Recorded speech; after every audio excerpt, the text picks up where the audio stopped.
Yeah. So what, at root, you just have these, what we call intuitions, which is the philosopher's fancy word for, like, the way you feel, man. It's like, well, I have a very strong intuition that the external world exists. You just feel that way. It gives us comfort to trust our senses. Yes. Yeah, you just can't help but feel, right? And Have so, you ever met somebody with schizophrenia? I don't think so. It's really interesting because the things that they're seeing or hearing Yeah. do not exist. Yeah, right, and they feel they hold up an important mirror to our own philosophies. It's the same thing with, like, a lot of people like to talk about how, you know, or the person, if someone who's acting rationally would never, like, indulge in this behavior, like pulling the lever, that's bad, and everyone knows it's bad. So, well, psychopaths exist. Yep. And they're people who just don't care, right? And you have to deal with the fact that not everyone's brain works in the same way that yours does. And they're really interesting test cases. I mean, like, people who have some kind of mental disorder can be really interesting, like, philosophically. Yeah. Have you heard of split brain patients? You know, the brain's in two hemispheres. Yeah. You've got the left and the right brain. Ian McGilchrist writes about this in The Master of His Hemispheres. It's phenomenal. And they are famously responsible for different things. So, like, the right side of the brain moves your left arm, and the left side of the brain moves your right arm, broadly speaking. And it has an effect on behavior. Like, the eye that animals choose to, like, look at their prey will be determined by which hemisphere they're sort of using. People who have damage to the left-hand side of their brain will often have uncontrollable movements in their right arm. And likewise with the right and the left arm. But people who have damage in the right brain, broadly speaking, is supposed to be like the creative one. I thought that's left. No, the left brain is the sort of more like maxi scientific. autistic kind of brain. So That's why they say that left-handed people tend to be more creative because its right side of the brain is more developed. They say that. It's unclear whether there's actually a connection there, but that's the kind of thing that's why they say that, right? And people who have the damage to the right side of their brain, if they have uncontrollable left-hand movements, they tend to be like feeling movements. They'll sort of feel things without being able to control it. Whereas if they've got damage to the left-hand side of the brain, their right hand will grab things. Because the left-hand side of the brain is more numerical, and it's more like precise and practical, so it's more grabby, right? And so the two hemispheres are connected by something called the corpus callosum, which is the connective tissue. And the tissue actually seems to do more to inhibit communication between than to facilitate it. There's some evolutionary benefit to kind of having two brains. But some people have what's called a corpus callosotomy, which is where they sever the connection. This used to be a treatment for extreme cases of epilepsy. It was one of the only ways you could treat it. And in these patients, there is this strange phenomenon, which has been observed, called alien hand syndrome. It was first reported when a woman in, like, the 1800s, her left hand just started attacking her, started trying to choke her to death. Whoa. And she had to fight off her hand with the rest of her body. And there are people who, like, they'll pour a cup of coffee and then their other hand will just pour it out again. People who will get dressed, they'll put their trousers on and then the other hand will take it off again. And It's Mr. Beast. and the most common place where this has cropped up is in cases of people who've had a corpus callosotomy. And so it seems to suggest that you might literally have sort of two consciousnesses that are, like, battling it out constantly. So a lot of our decision making, and this might be where, like, freedom of the will comes in. It's like your brain is sort of battling against itself to figure out which one's going to win out. You're a determinist, right? I don't believe in free will, if that's what you mean. Yeah. But the thing that terrifies me is to think, like, okay, so say you've got this left hand that's trying to kill you. If there is some kind of consciousness attached to it, that's not the consciousness that's attached to your, like, your awareness, your eyes, your mouth, your ears and stuff, because otherwise it would say something. And so if there is a separate consciousness that's somewhere trapped inside you, with no mouth, no eyes, no ears, the only way it has to communicate is by controlling the arm. What if it's, like, trapped in there trying to tell you something? Maybe that's why it's trying to kill you, because it wants to... It wants to Who knows what's in there? They got a gay consciousness. Like, grab my dick all the time. Yeah, maybe that's what it's thinking. Yeah. It's terrifying to think though, right? Is it possible there's not just like a subconscious like feed that's getting put into your muscles that then is giving electrical? Yeah, I mean that's possible, but it just seems like a strange coincidence, doesn't it? That, like, when you split the two hemispheres of the brain, you increase the probability of, like, people's limbs acting of their own accord. Yeah. You know, it seems to be.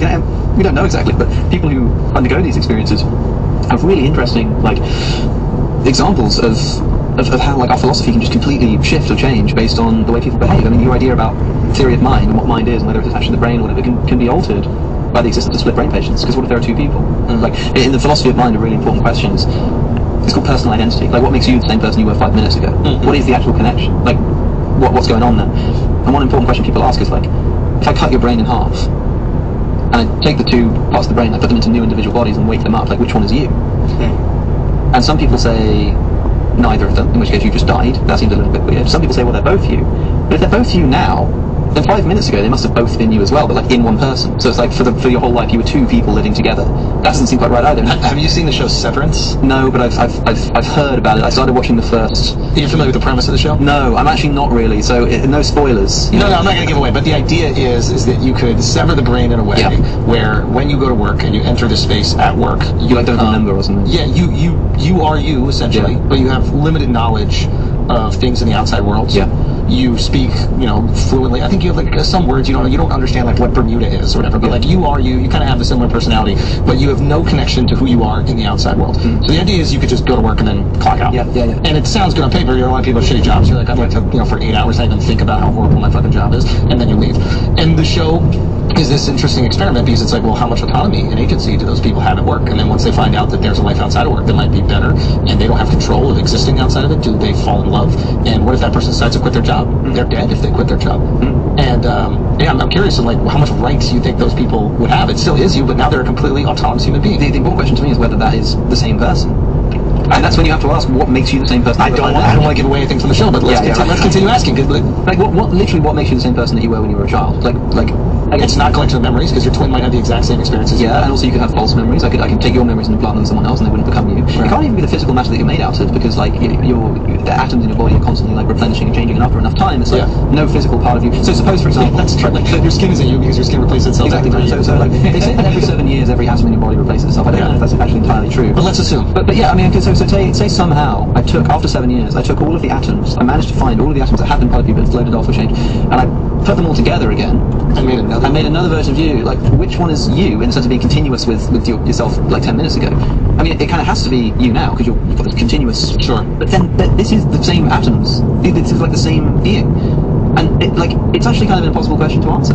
Yeah. Which one is you? And which one would you rather be? So say, for example, that like in 10 years from now, I'm going to do this. I'm going to take the atoms that make up you right now, the atoms that are in your body right now. I'm going to collect them in a jar, and in 10 years from now, I'm going to reconstruct them next to wherever you are in 10 years, and I'm going to torture one of them. which one do you want to torture? Which one do you choose? That's severance. Yeah. Literally. I mean, not exactly, but to a certain extent. Which one would you that want? Motherfucker. Yeah. Torture him.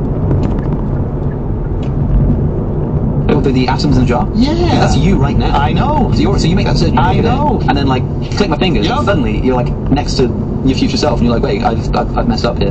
No, it wouldn't be my future self because it didn't go through the experiences that I went through, right, which made me who I am now. You wake up with all the memories you've got now. Oh, you're saying in this... Because all the atoms that make up you right now include your brain, include your memories and stuff, right? So what I'm going to do is you recreate them at the exact same time and then let them live their own life. I'm just taking whatever atoms you have in your body right now. Yeah.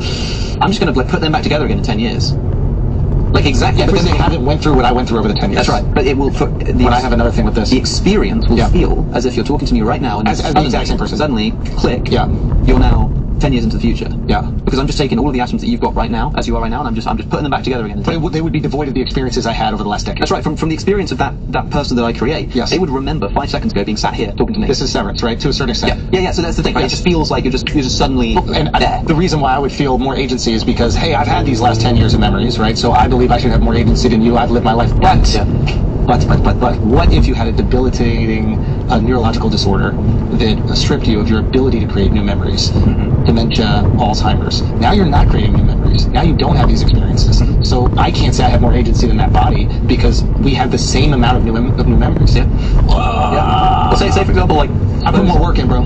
suppose that I'm gonna like take all of your memories and I'm going to swap it with the guy over there. It's called Joe. And tomorrow you're going to wake up and you're going to have all of Joe's memories. And Joe's going to wake up and he's going to have all of your memories. So you're going to wake up tomorrow. Yeah. You're going to wake up tomorrow and you're literally going to remember being Joe, going to sleep, waking up and being like, what the flip? I've got this game stash. I've got this. Yeah. You keep talking about my mustache. I'm going to think you're flirting. I am not your brother. You keep talking. You do not talk about me like him. Keep going. So it's more than just who are you. It's again, because I'm a bit of a sadist here. I'm going to torture one of these guys tomorrow. Yeah. After you wake up. Yeah. Which one do you want me to torture? Which one is the bigger dick?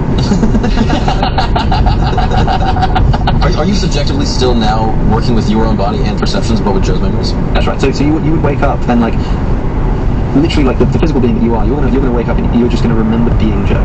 Likewise, Joe is gonna wake up and he's gonna remember sat here having this conversation. That's what he's gonna remember. Intuitively to me, I'm like, well, I want Joe to be tortured tomorrow. Right. Because like I'm still me, and even if I've got all of his memories, I'm Absolutely. still me. But there's this weird feeling that so I say, okay, I'm gonna torture Joe, and tomorrow, Joe wakes up and he remembers last night making the decision that he was going to be tortured. Do you know what I mean? Because he's got all of my memories. So he wakes up and he's like, crap, like I look a lot like Joe now. And last night, what did I do? Oh, I told them to torture Joe, and now I'm Joe.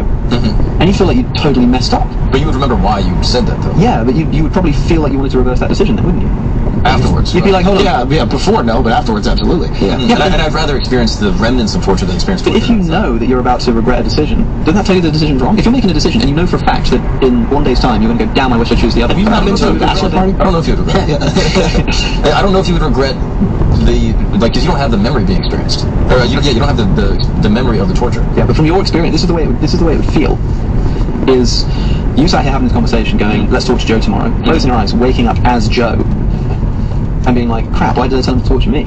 Oh, I see. You know what I mean? But I think having the memory of the torture is better than because it's actually Joe that wakes up with your memories. So Right. you wake up with Joe's memories, but the continuity of experience goes from you sat on this chair to waking up as Joe about to be tortured. And you remember, you're like, 5 minutes ago, I was Alex, and I told them to torture me. Now, why the hell did I do that? You know? And you probably want to reverse that decision. Yeah.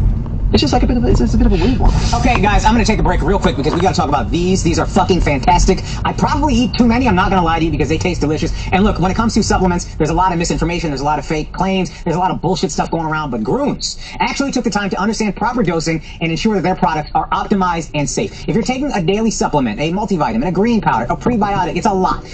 This right here combines everything. It's a fraction of the price, and most importantly, it tastes fantastic. I've already had 2 today. I would eat 1 more. Fuck it.